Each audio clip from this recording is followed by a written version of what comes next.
Take a look at some of the headlines after President Trump's decision to end DACA. This editorial from the New York Times titled, "Donald Trump's Cowardice on Dreamers." How about this one from the Washington Post? Trump's heartless decision. Joining us now, Fox News contributor Nigel Farage.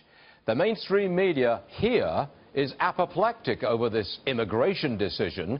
What does it look like from Britain? Well, of course, we're supposed to be compassionate and nice and lovely and wonderful people. And wasn't it clever that when DACA was introduced, the term dreamers, was the word that was used? So how could any normal, nice human being ever be against dreamers? I can draw a parallel for you with what happened here in Europe in 2015. We were told that people who were fleeing for their lives from Syria and oppression elsewhere were coming across the Mediterranean in boats, and what we should do is open our hearts and minds and allow as many of these people to come, because we should be compassionate. We were told this by Jean-Claude Juncker from the European Commission. We were told this, of course, by Chancellor Merkel from Germany, who said we can cope with as many as you want to send. And now we find, 2 years down the track, terrible problems with integration, a massive rise in all sorts of crimes and sexual crimes in capitals all over Europe. Nigel, I think that's a false comparison.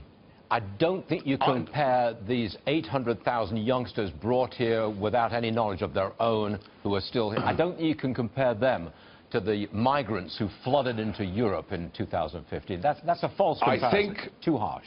No, it's not. It's not a false comparison, because what happens is we're told we have to be compassionate in order, in one case in Europe, to be weak and allow terrorists to come in, and in the case of America, to ride roughshod through sensible immigration rules. So there are 800,000 adults living in America illegally, who are there and are pardoned because they came into the USA when they were children. So what does that lead to?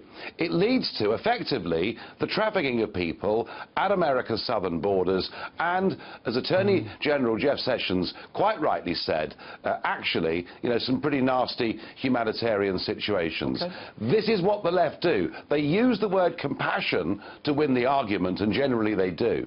Okay. I want to ask you about North Korea. I want to know what Europe thinks about North Korea. I mean, Europe doesn't play much of a role in diplomacy when North Korea is concerned. What's the view from Britain of America's crisis, I guess you could call it, with North Korea? Well, Theresa May, the British Prime Minister, has spoken to President Trump and agrees that we should use whatever economic or diplomatic means we can to deal with the problem. And Foreign Secretary Boris Johnson was very clear yesterday in the House of Commons behind me that this has been caused by Kim's behaviour, not by Donald Trump's behaviour. What is remarkable is we are hearing almost nothing from France, Germany, the European Commission themselves, and it's as if the European Union is so obsessed with itself, with its own problems, with the migration policy, which I mentioned earlier, with the Eurozone and with Brexit, that it's almost withdrawn itself from playing a full diplomatic role on the world stage. We've heard nothing from them, and I don't expect to either. I think you're right, Nigel, on that one. Definitely right. Nigel Farage, everyone, frequent guest and a valued guest. We appreciate you being with us. Thank you, Nigel. Okay.